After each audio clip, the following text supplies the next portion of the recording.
എലവഞ്ചേരി ഗ്രാമപഞ്ചായത്തിലെ ഭരണസ്തംഭനത്തിനെതിരെ പഞ്ചായത്തിന് മുന്നിൽ യുഡിഎഫ് അംഗങ്ങൾ ഏകദിന ഉപവാസം നടത്തി.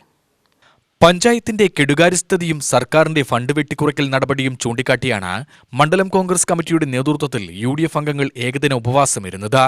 പഞ്ചായത്തിലേക്ക് അനുവദിച്ചു കിട്ടിയ കോടികളുടെ ഫണ്ട് ഭരണപക്ഷത്തിന്റെയും ജീവനക്കാരുടെയും അനാസ്ഥ കാരണം നഷ്ടമായതായി സമരക്കാർ ആരോപിച്ചു. ഗതാഗതയോഗ്യമല്ലാത്ത പൊട്ടിപ്പൊളിഞ്ഞ റോഡുകൾ പഞ്ചായത്തിന്റെ മുഖമുദ്രയായി മാറുന്നതാണ് യുഡിഎഫ് അംഗങ്ങൾ കുറ്റപ്പെടുത്തി.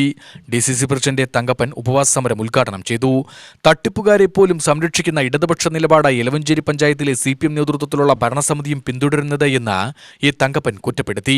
സത്യത്തിൽ ഞാൻ ഇതുപോലെ ഒരു സമരത്തിന് പോയപ്പോൾ പഞ്ചായത്ത് CPMന്റെ പഞ്ചായത്തിന്റെ സമരത്തിന് പോയപ്പോൾ അവരുടെ നേതാവ് വഴി കണ്ടുമുട്ടി ഞാൻ ഇന്ന് ഓർക്കാറുണ്ട്, ഞങ്ങളെ കള്ളന്മാരാക്കിയത് നിങ്ങളാണെന്നാ പറയുന്നത്. അരെ CPMന്റെ പഞ്ചായത്തിനെ കള്ളത്തിലേക്ക് നയിച്ചത് കോൺഗ്രസ്സുകാരാണെന്ന്. എന്താ കാര്യം ചോദിച്ചോ, ഞങ്ങൾ ഇന്ന് വരെ ഇത്ര പൈസ കണ്ടിട്ടില്ല. ഇപ്പൊ ഇത്ര പൈസ ലക്ഷക്കണക്കിന് രൂപ ആ പഞ്ചായത്ത് സെക്രട്ടറിയും ആ പഞ്ചായത്ത് പ്രസിഡന്റും സെക്രട്ടറിയും ഒപ്പിട്ടിട്ട് വകമാറ്റാനുള്ള ഒരു സംവിധാനം ഉണ്ടാക്കാത്തതോടുകൂടി ഞങ്ങൾ അഴിമതിക്കാരനാക്കി. അത് നിങ്ങളാണ് ഉണ്ടാക്കിയതാണ്.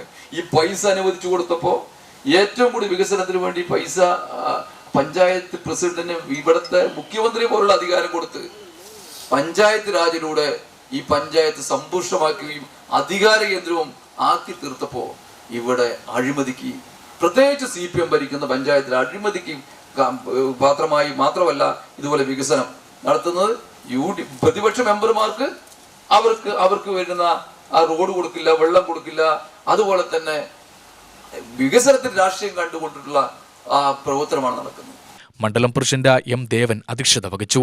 ബ്ലോക്ക് കോൺഗ്രസ് പ്രസിഡന്റുമാരായ Vinod Chakrayi, K. Guruvayurappan, KV Kannan, UDF chairman KR Padmakumar, Nenmara block Congress vice president KN Velayudhan, K. Velappan എന്നിവർ പ്രസംഗിച്ചു. UTV news, Palakkad.